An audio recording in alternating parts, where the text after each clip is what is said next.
Raider Nation, what is the deal, man? Once again, it's your guy Panama Fargo, and I'm back to y'all live with another episode of the Raider Rundown. And today, man, we're gonna be discussing the major smoke coming out of the owners and coaches meeting today, right?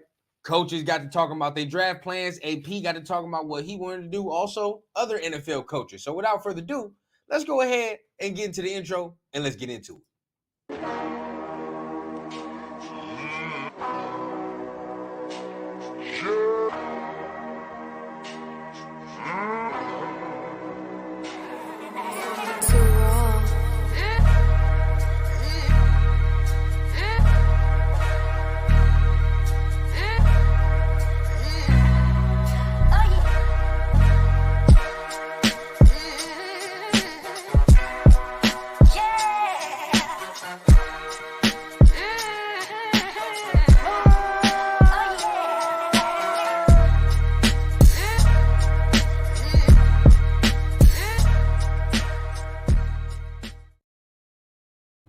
What is the deal? Raider Nation, once again, you're back for another episode of the Raider Rundown. Y'all know what time it is. Make sure you guys tap on the like and on the subscribe button. And please hit on the little notification bell so you get updated whenever I drop episodes and get updates like this right here. So like I was saying, a lot of major smoke coming off of the owners meeting and all the coaches talking to the media today, man. So without further ado, I want to get into some of the things that were said.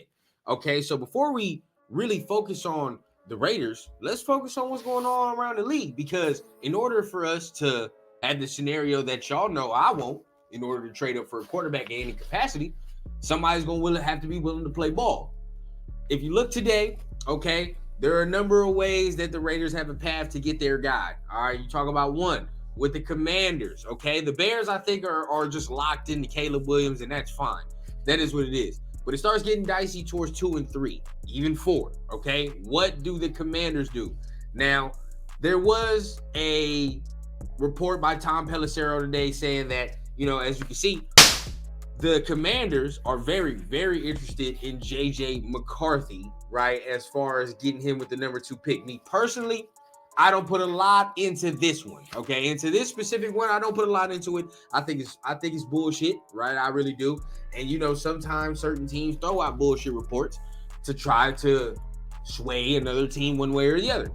Don't put a lot of credence into this one, me personally. Now, we will see what the Commanders choose to do, right? And honestly, I think they would pick Drake May or something like that. I don't know. Just from what it is, I think they might like Drake May a little more. But this is where it really gets dicey, because this is where I feel like we have our opening, right? The Commanders, I don't know. I can't really tell what they're trying to do. The opening that I really think is there for the Raiders, and that always has been there to me, is the Patriots. I think 3 is where you can get your bones and you can get somebody to tango with you. I think Gerard Mayo and AP might be able to strike a deal. Okay, and I've been saying that the Patriots should be the team we look for. Why? Because that roster is terrible. That roster is not ready for a young quarterback. Now, they can very well pick a quarterback. By all means, they can do what the hell they want. But if we're just talking about just pure smart football sense, we all know that roster sucks. And if we're just talking about pure logical football, then we have to sit here and say, it's smarter for you to build the roster instead of putting a quarterback behind a shitty roster, right? Like, I mean, trying to get the quarterback to Band-Aid all 32 other guys or 52 other guys or all 22 guys that do play on both sides of the ball, bro. Even if you want to say 33, the guys that play on special teams, it's like, no. He can't be the Band-Aid to that. It's better to get your roster in order, but that's smart. Now, will they do that? Who knows? But Gerard Mayo dropped some nuggets today, right? He definitely says we're open to trading the pick. This is what Gerard Mayo says today. We're open to trading the pick. We're open to taking a guy there. He also added, if a team is willing to offer a bag, they have to take that into consideration. Now, there's been a lot of smoke around New England, right, over the past couple weeks about them liking Jacoby Brissett, about them really wanting to hone in on a receiver, on a playmaker. This has been weeks and weeks of this information, right? To think about it, they need playmakers. Absolutely. And then here goes back to the first point. You get a quarterback. Who the hell is he throwing to, right? I mean, now you get Jacoby Brissett and you end up getting Malik Neighbors or Marvin Harrison, whatever the case, right? Okay, you're building the team slow. But the Patriots are a team I think you to be able to watch. And there's another reason why I think they're a team they should watch. Drake May, right? That's a name. I don't think, and once again, I don't, right, it's my opinion, but I don't think they like Jaden Daniels like that. I don't know. Something tells me they're Drake May fans. I just the way that Gerard Mayo speaks about Drake May, they were at the pro day. I think that they have their eyes set on Drake May, and if he's taken at number 2, now that opens the door, right? See, that's the scenario I'm thinking about because Caleb definitely is going 1. It's all about who the Commanders like.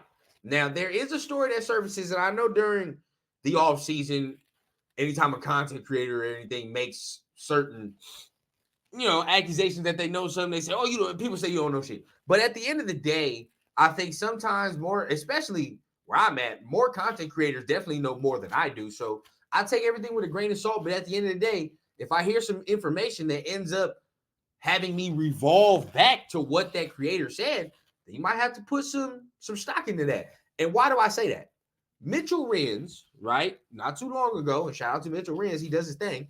But not too long ago, he said something about Adam Peters, who is the Washington Commanders GM, and Jaden Daniels. Apparently, a couple years before, he had this inside information that Adam Peters specifically told Jaden Daniels he does not believe that his skill set can work in the NFL.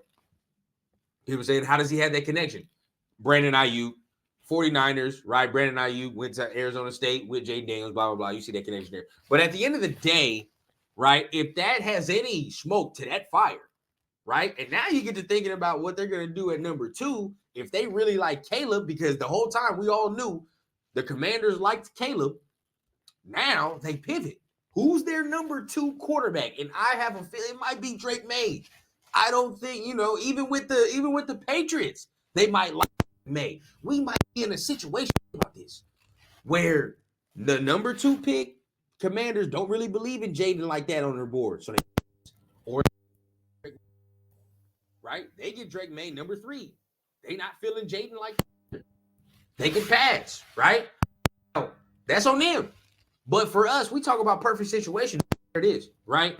So, and now we get to the when we talk about all of this.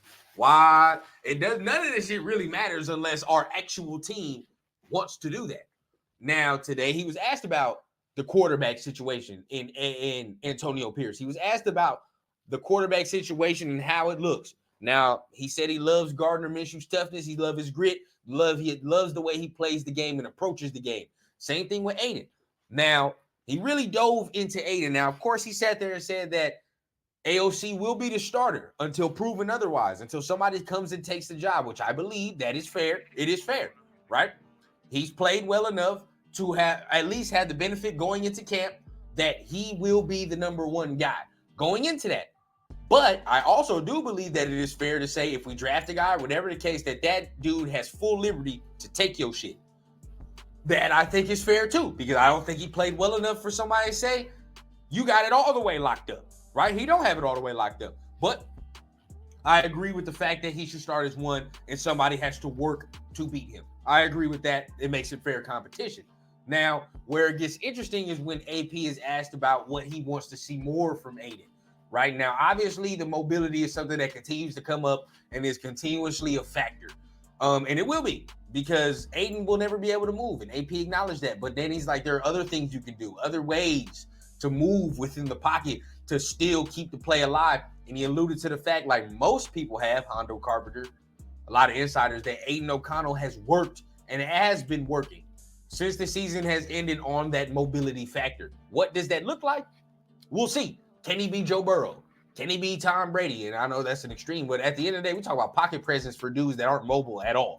These are the examples that he needs to follow, right? Like, you need to be able to do that. If you can't, well, it's gonna get real ugly, right? So definitely he was asked about that, but he also said he would like Aiden to be more vocal. And shout out to my guy Chris from Protect the Shield. We had this talk yesterday on Syndicate Sunday, and if you didn't pull up for that, man. It's always good conversation. But you know, we sit there and talk about, does he have the personality to lead this team? Does he have that grit to lead this team? And I think he has the grit, you know, because of everything he's been through. But now in the NFL, you're leading grown men. This man has to go ahead and ascend his leadership, right? What does that mean from a vocal standpoint? He might need to get more he might need to get in people's ass. Let's put it like that. Let's put it plain. I was trying to find a better way to say it, but he might need to get in people's ass. I mean, that's real, right? Sometimes as a leader, you can't do shit that's always liked. You know what I mean? Can't be quiet either. Even if somebody fucking up, you can't just be like, he's fucking up. No, you gonna have to say some shit. And sometimes people gonna look at you like, I want to hear this motherfucker's mouth. But that's what leadership is. Or you might have to light a fire in somebody. That's what leadership is. You know what I mean? So can Aiden become that? We shall see. And that is more in store for us, right? But as of right now, I think everything's on the table. Even AP said it. Everything's on the table. Do not discount anything. And I know sometimes it look grim. Sometimes like, oh, fuck all that. We're staying at 13 and we got to move back. We're not going to get a quarterback. You never know until that draft clock starts, right? You never know what's going to happen. So without further ado, man, y'all know what time it is. Make sure you hit the like, hit the subscribe button, right? What do y'all think? Y'all think there's still a path? Do you still believe, right? Do you still believe? Y'all let me know down below, man. Y'all know what time it is. I'm gonna keep believing until the clock hits 0. So keep hitting the like, keep hitting the subscribe button. What do y'all think about the comments y'all saw today? Remember, Wednesday, we live at 5, baby. Live at 5, all right?